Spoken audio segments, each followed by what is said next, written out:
के घर को आए हैं, उनके परिवार वालों से मुलाकात किए और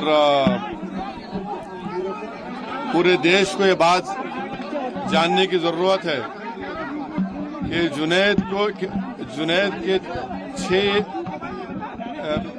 6 औलाद हैं और जुनैद का एक बड़ा भाई है जो दिमागी तवाज़ुन ठीक नहीं है, उसके 7 बच्चे, उसकी भी जिम्मेदारी जुनैद पर थी।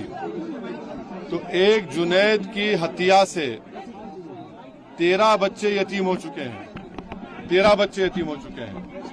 और ये जितना भी आप इसका कंडेम करें वो कम होगा।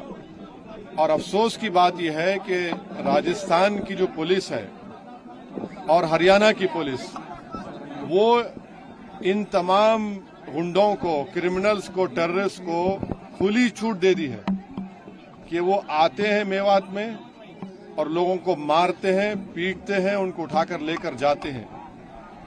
जुनैद और नसीर को जो किडनैप किया गया था, उसी वक्त गोपालगंज पुलिस स्टेशन में जाकर इत्तला दी गई, कंप्लेन दी गई। अगर वो फौरन हरकत में आते तो शायद आज वो जिंदा रहते। अभी उनके परिवार के लोग हमको बता रहे थे कि फिरोजपुर झिरका का जो सीआई है, वहां की जो पुलिस है, वो तो पूरा इस गैंग के साथ मिली भी है।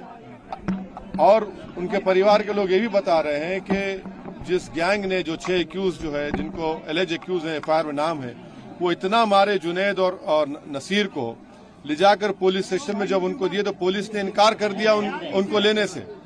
तो उसके बाद वहां से 170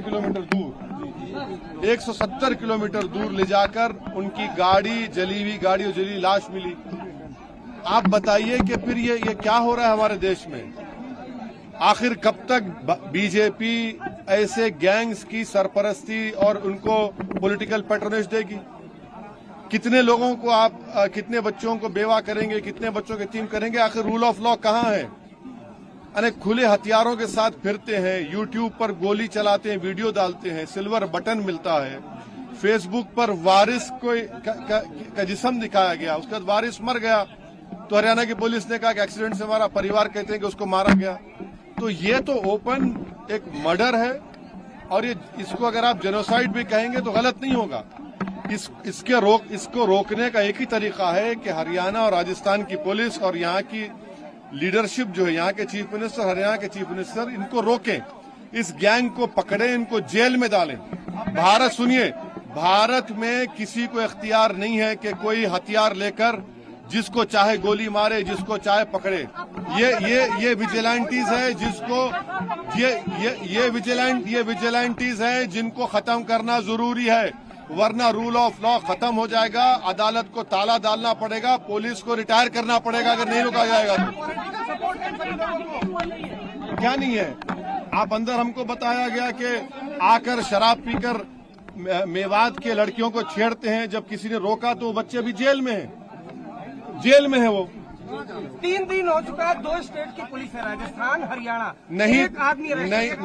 नहीं पकड़ सकते क्योंकि इन जालिमों को, इन टेररिस्ट को पुलिस का और पॉलिटिकल लीडरशिप का पैट्रोनेज है। जब तक सियासी लीडरशिप इनके साथ रहेगी, इनको कुछ नहीं होगा। आप लिख के रख लीजिए हमारी बात। तो क्या कहा आपने?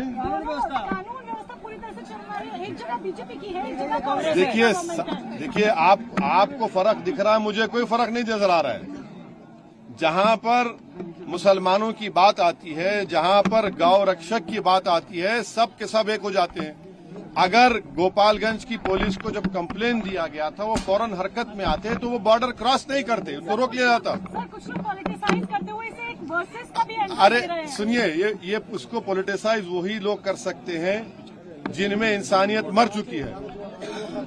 अगर आप इंसाफ दिलाना चाहते हैं तो इन सो कॉल्ड गौ रक्षक जहां कहीं विदेश में है, इनको रोकिए, वरना पुलिस के जितने आप रिटायर कर दीजिए, कोर्ट्स को बंद कर दीजिए, क्या जरूरत है? इनके हवाले कर दीजिए। पुलिस की बात कर रहे हैं, आप पुलिस की बात कर रहे हैं। मोनू मानेसर जो इसमें एक आरोपी है, वो हरियाणा पुलिस के कई अधिकारियों के साथ मीटिंग करते हुए की उसकी तस्वीरें हैं कई नेताओं के साथ। वो जिस शख्स का आपने नाम लिया वो कासिम को 12th स्टैंडर्ड के लड़के को गोली मारता है।